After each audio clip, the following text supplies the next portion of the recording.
In order to make a relationship work, delusion has to be a factor. One of y'all, preferably both, but definitely one of y'all has to be delusional. You know, one of y'all has to take the initiative to want to make it work. So somebody has to believe that it's going to work. Not because of magic, because you're going to make it work. Because you're going to be delusional, you know? You're not going to give up easily, you know? You're going to make it work, you know? That's what you signed up for. That's what you want. That's what you agreed on. You're going to make it work. It's not going to be magic. It's going to be simply, you're going to make it work.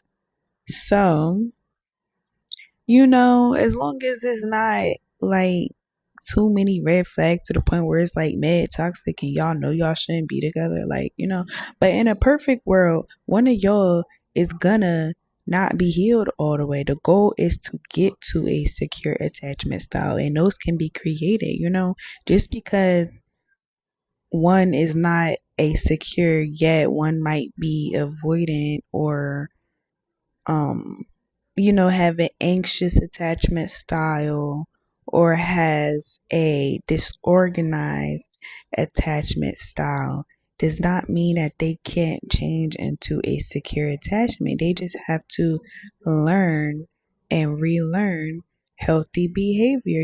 It's not their fault that they have that attachment style. That's just the circumstances and cards that they were dealt with in life.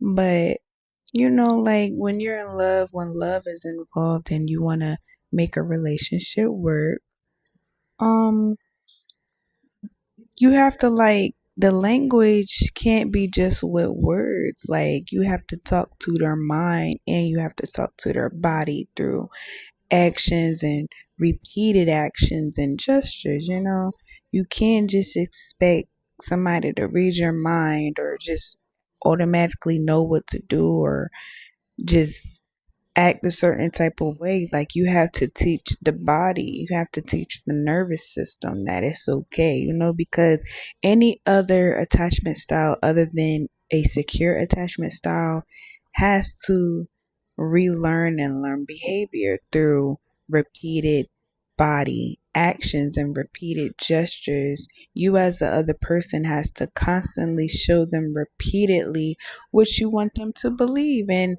then consistency is gonna teach them that it's okay and teach them what love feels like, and you know all of that. Like if you have a secure attachment style, meaning that you're healthy enough to receive love without losing yourself, taking each argument personal or taking, a lot of stuff that the other person does personally based on their attachment style.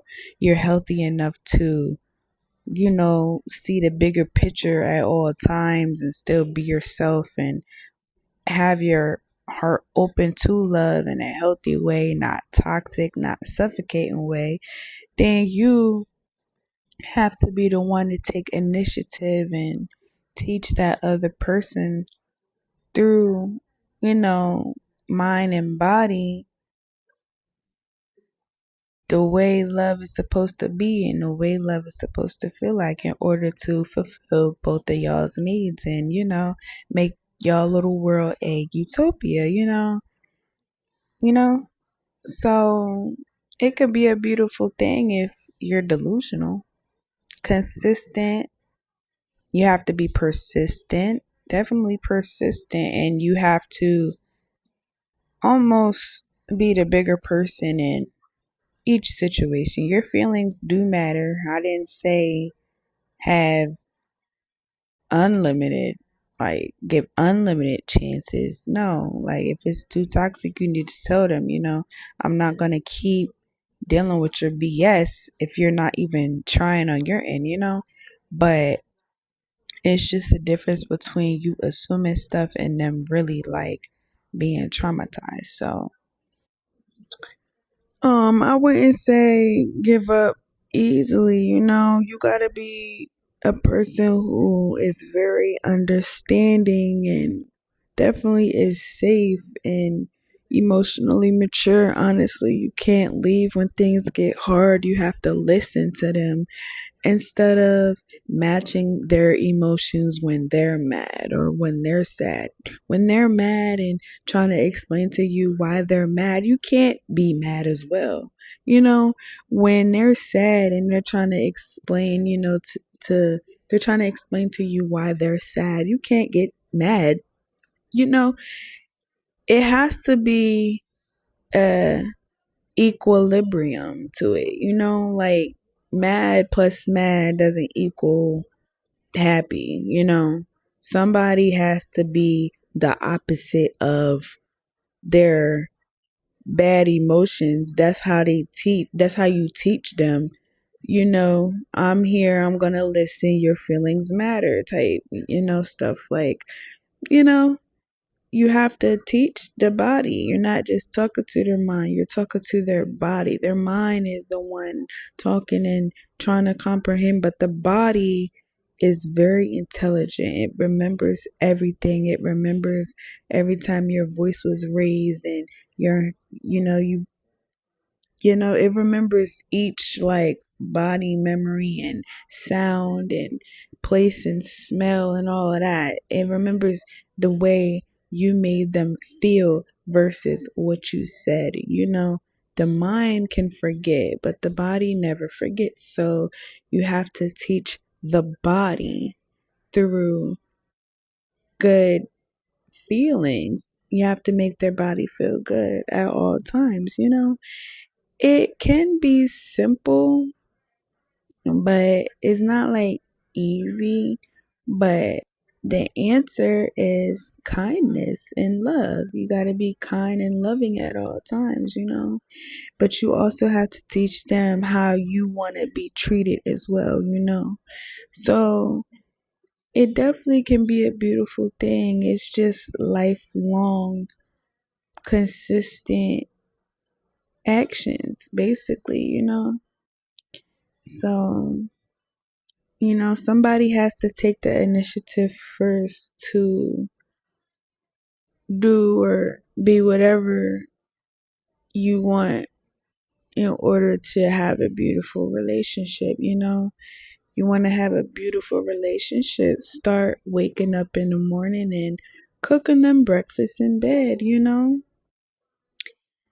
Buy them flowers and roses, or set up dates once or twice a week, give out massages and you know speak positive in their mind, and you know speak good affirmations and get closer to God together, and just make a beautiful utopia. You have to have some interesting moments in your relationship. You can't just have a boring relationship where you just live together or talk and text on the phone and just expect automatic loyalty and forever, and you can't expect the other person not to get bored if you're not doing anything out of the ordinary.